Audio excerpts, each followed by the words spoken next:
आखिर ऐसा क्यों हुआ कि जब कर्ण का रथ जमीन में धंस गया तो वह नया रथ लेकर युद्ध में नहीं लौटा। नमस्कार दोस्तों, जय श्री कृष्ण। स्वागत है आपका हमारे चैनल पर। जब कर्ण ने अपने रथ का पहिया बाहर निकालने की कोशिश की तो अर्जुन ने इस मौके का फायदा उठाकर उसका वध कर दिया। लेकिन कई लोगों के मन में यह सवाल उठता है, क्या कर्ण का रथ खुद निकालने का निर्णय सही था? आखिर उसने नया रथ क्यों नहीं लिया? इसके साथ ही हम यह भी जानेंगे कि रथ धंसने से पहले कर्ण के साथ क्या क्या घटित हुआ था। क्या वह भयभीत था या फिर उसे इस बात का आभास हो गया था कि अब उसका अंत निकट है? तो दोस्तों, आइए जानते हैं उस प्रसंग को जब कर्ण का रथ का पहिया धरती में धंस गया। यह महाभारत के सबसे मार्मिक और महत्वपूर्ण क्षणों में से एक था।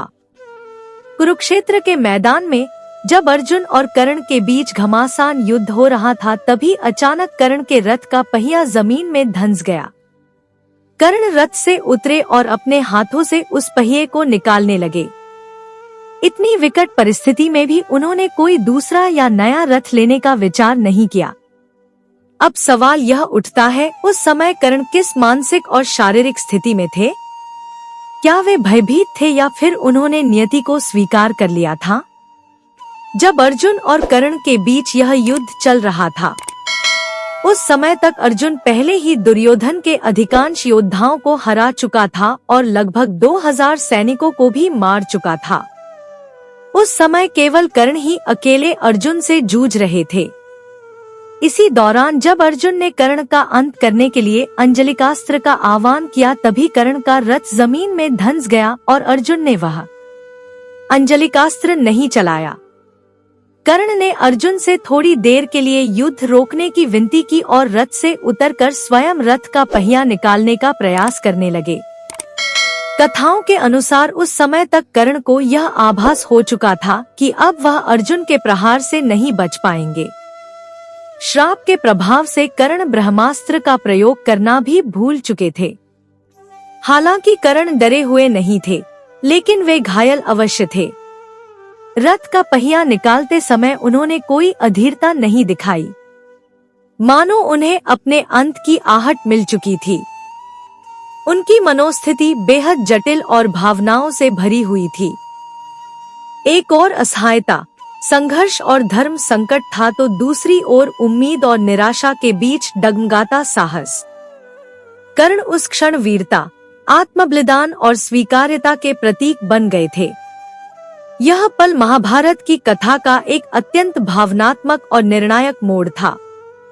हालांकि कर्ण ने कभी नहीं सोचा था कि अर्जुन उसे छल पूर्वक मारेगा। अब सवाल यह उठता है, कर्ण ने रथ का पहिया निकालने की कोशिश क्यों की और वह किसी नए रथ पर क्यों नहीं चढ़े? दरअसल कर्ण हमेशा अपने धर्म और वचनों के लिए जाना जाता था। जब उसका रथ जमीन में धंस गया तो उसने अर्जुन से युद्ध रोकने का आग्रह किया और खुद पहिया निकालने में लग गया। यह कार्य उसकी धार्मिक निष्ठा और नैतिक सिद्धांतों को दर्शाता है, जिन्हें उसने जीवन के अंतिम क्षण तक निभाया। साथ ही युद्ध के बीच किसी नए रथ की व्यवस्था कर उस पर चढ़ना आसान नहीं था। उस समय परिस्थिति बेहद कठिन और अस्थिर हो चुकी थी।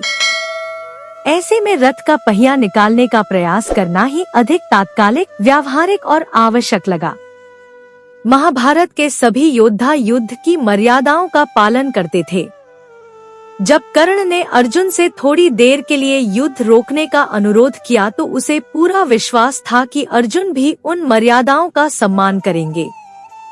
लेकिन दुर्भाग्यवश ऐसा नहीं हुआ।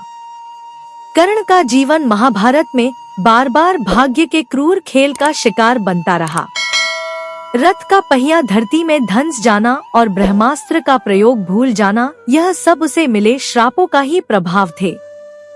इसलिए भले ही अर्जुन ने कर्ण को छल पूर्वक मारा हो, परंतु कर्ण की ऐसी मृत्यु तो मानो पहले से ही नियति द्वारा लिखी जा चुकी थी। तो दोस्तों, आपको यह वीडियो कैसी लगा?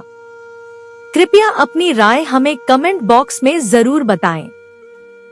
ऐसे ही और रोचक और भावपूर्ण वीडियो देखने के लिए हमारे चैनल को सब्सक्राइब करना ना भूलें और हाँ, कमेंट बॉक्स में जय श्री कृष्ण राधे राधे अवश्य लिखें। वीडियो को अंत तक देखने के लिए आप सभी का धन्यवाद।